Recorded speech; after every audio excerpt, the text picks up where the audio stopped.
গরিমার চাপে পড়ে সব সত্যি স্বীকার করলো রোশনাই। সম্পূর্ণ জানতে ভিডিওটিতে একটি লাইক করে প্রথম থেকেই দেখতে থাকো। গল্পের শুরুতেই দেখা যায় রোশনাই তো সালোয়ার কামিজ পরে পুজোতে এসেছিল, কিন্তু সেটা দেখার পর আরও বেশি করে রেগে যায় মিনি আর বলে সবাই মিলে এত সুন্দর করে সেজে এসেছে আর আমার রোশনাইটা এই রকম পোশাক পরে গেছে, সেটা তো আমি কোনোভাবেই মেনে নেব না।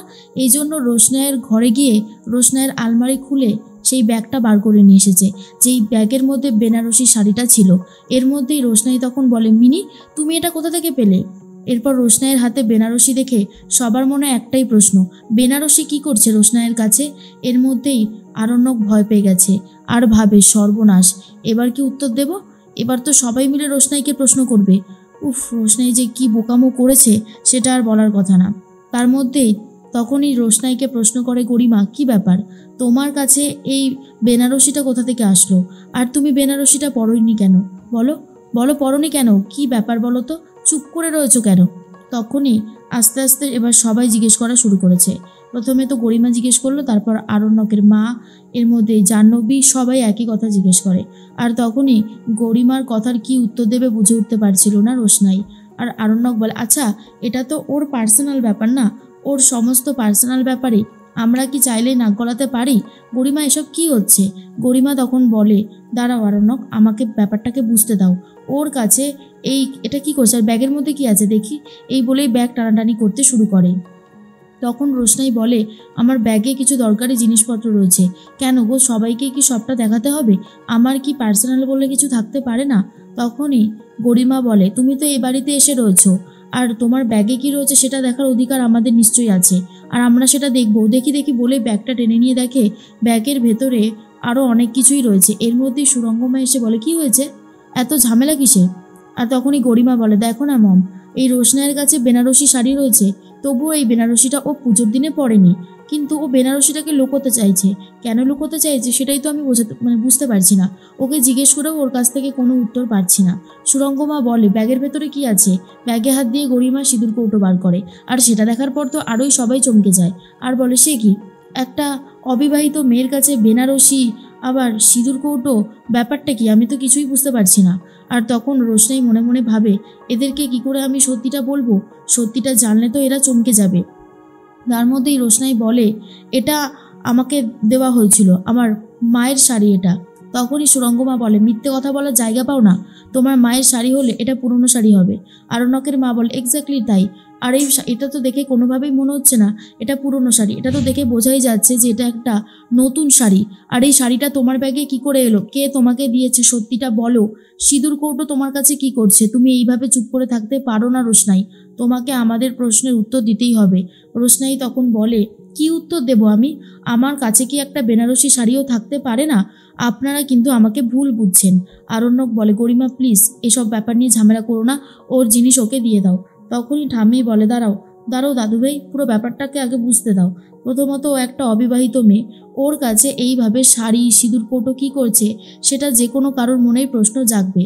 সুরঙ্গমা বলে, যদি তুমি বলতে রাজেশ ভাই তোমাকে দিয়েছে বিয়ে উপলক্ষে তাহলেও মেনে নিতাম, কিন্তু তুমি রাজেশ ভাইয়ের কথাটা একবারও বললে না, আর বলছে তোমার মা নাকি তোমাকে দিয়েছে। সেটা কি করে হতে পারে? তোমার মায়ের কি সেই ক্ষমতা ছিল এই দামি শাড়িটা কেনার? কে দিয়েছে রোশনাই, ঠিক করে বলো কিন্তু। রোশনাই বলে, এই শাড়িটা মন্দির থেকে মাকে দেওয়া হয়েছিল আর মা আমার জন্য রেখে দিয়েছিল, ব্যাস, এর থেকে বেশি কিছু আমি আর জানি না, বুঝতে পেরেছেন? আর যদি আমার কাছে এই শাড়িটা থেকেই থাকে তাহলে কি আমি খুব অন্যায় করে ফেলেছি? গরিমা বলে, না, তুমি তো কোনো অন্যায় করনি, কিন্তু তুমি আমাদের কাছ থেকে সবটা লুকাচ্ছ কেন সেটাই বুঝতে পারছিলাম না আর কি। এর মধ্যেই গরিমা বলে, মম চলো, আমার ভালো লাগছে না এখানে একটুও থাকতে। ঠাম্মি তখন বলে, দাঁড়াও, তুমি কেন যাবে গরিমা? আজকে বাড়িতে পুজো, আর এইরকমভাবে রাগারাগি করে চলে গেলে কি আমাদের ভালো হবে? এই সংসারের জন্য সেটা কখনোই ভালো হবে না। তখনই বড় মা বলে, মা এসব কি হচ্ছে? রোশনাইয়ের কাছে যদি একটা বেনারসি থাকে তাহলে দোষের কি আছে? আরণ্যকের মা বলে, তুমি যদি সবটা বুঝে যেতে দিদিভাই তাহলে তো হয়েই যেত। আর শোনো, তুমি এই বাড়াবাড়িগুলো করো না, বুঝেছো? আমার ছেলে গরিমাকে ভালোবাসে আর তাকেই বিয়ে করতে চাইছে। তোমরা সবাই মিলে যেটা শুরু করেছো সেটা কিন্তু আবার একদমই ভালো লাগছে না। এর মধ্যে সুরঙ্গমা বলে, আগেই বলেছিলাম রোশনাইকে এই বাড়িতে রেখো না, এই মেয়েটা সুযোগ সুবিধা শুধু বোঝে আর কিছু না। আরে এর মাই তো ভালো না, এ কী করে ভালো হবে? তখন প্রোটেস্ট করে রোশনাই আর বলে, দেখো তুমি সেদিন ভর্তি বিয়েবাড়িতে লোকের সামনে আমার মাকে অপমান করেছো, অনেক খারাপ খারাপ কথা বলেছো। আর বলো না, আর সেগুলো বলো না, মেনে নেওয়া যায় না, আমার কিন্তু খুব খারাপ লাগছে।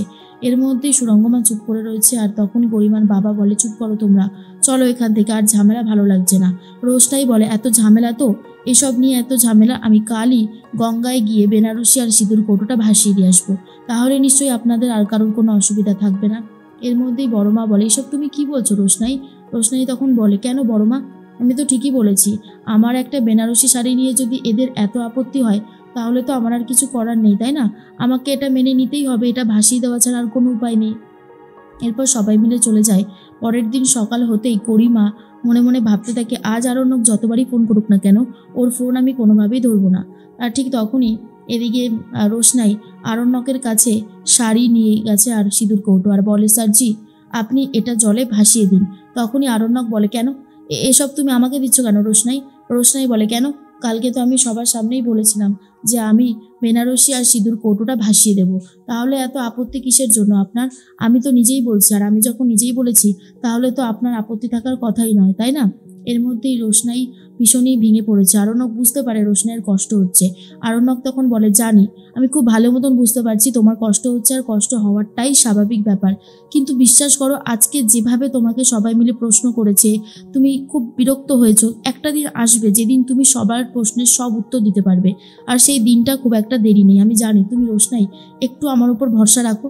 রোশনাই বলে, আপনি আমার জন্য অনেক করেছেন স্যারজি, আমি আপনাকে কথা দিয়েছিলাম সেদিন সেই রাতের কথা কেউ জানতে পারবে না, আর আমি কিন্তু সেই রাতের কথা কাউকে জানতেও দেইনি, তাই বলছি আমাকে নিয়ে এত ভাববেন না, আমি বরং এই বাড়ি থেকে চলেই যাব। আরণ্যক তখন বলে, না, তুমি এই বাড়ি থেকে কোথাও যাবে না, সামনেই তোমার গরিমা দিদির জন্মদিন, তারপরে আমাদের বিয়ে, তুমি থাকো, তোমার থাকাটা দরকার। এরপর রোশনাই মনে মনে বলে, কেন যে স্যারজি আমাকে এই বাড়িতে রাখতে চাইছে জানি না। এদিকে আরণ্যক অনেকবার করে গরিমাকে ফোন করে, গরিমা কোনোভাবে ফোন না ধরায় গরিমার বাড়িতে গিয়ে উপস্থিত হয়েছে আরণ্যক, আর গরিমা তখন ওপরে রয়েছে। আরণ্যককে বাড়িতে দেখে সুরঙ্গমা প্রশ্ন করে, কি ব্যাপার, তুমি এখানে কি করছো হঠাৎ করে? আরণ্যক বলে, কেন আন্টি, আমি আসতে পারি না? আসলে গরিমা আমার ফোন অনেকবার করে ধরছিল না, আমি বারবার ফোন করছি তাই জন্য। তখন গরিমার বাবা বলে, গরিমা তো ওপরেই আছে, যাও। তার মধ্যে সুরঙ্গমা বলে, দাঁড়াও আরণ্যক, তোমাকে কিছু ব্যাপার বলার আছে। রোশনাইয়ের ক্যারেক্টার ভালো না, ওকে এই বাড়িতে রেখে তুমি মোটেও ঠিক কাজ করছো না। রাজীব বলে একটা ছেলের সাথে রোশনাইয়ের সম্পর্ক ছিল, আর ওদের সম্পর্কের মানে জানো তো, রাত্রেবেলা অনেকদিনই রোশনাই বাড়িতে ফিরতো না। আমার দাদা নিজের চোখে সব দেখেছে আর বলেওছে। তার মধ্যেই গরিমার বাবা বলে, তাতে কি প্রমাণিত হয়? কারোর কাছ থেকে শোনা কথায় বিশ্বাস করতে নেই, তুমি এইসব বলতে পারো না, একটা মেয়ের চরিত্রে এইভাবে দাগ ছেটাতে পারো না তুমি। তখনই বলতে থাকে সুরঙ্গমা, পারি, আমি আমার হবু জামাইকে সাবধান করতেই পারি, তাই তোমাকে সাবধান করে দিচ্ছি আরণ্যক। আরণ্যক বলে, তাহলে রাজীব দায়িত্ব নিল না কেন? রাজীব হচ্ছে সেই ছেলেটা যে বারবার করে আরণ্যককে বলছিল যে রোশনাইকে বাঁচাতেই হবে, স্যার আপনি আপনি চলুন আমার সাথে। আর তখন সুরঙ্গমা বলে, ভালো প্রশ্ন করেছো, তাহলেই তো বুঝতে পারছো কেন রোশনাইকে মেনে নেয়নি। তুমি যাও ওপরে যাও, তোমাকে এর বেশি ভাবতে হবে না। এর মধ্যেই তখনই সুরঙ্গমা মনে মনে প্ল্যান করে, যেভাবেই হোক রোশনাইয়ের সম্পর্কে আরণ্যকের মনের মধ্যে যেটুকু ঠিকঠাক ধারণা আছে সব কিছু বদলে দেব, এমন একটা সম্পর্ক তৈরি করবো যাতে আরণ্যক রোশনাইকে সহ্য করতে না পারে।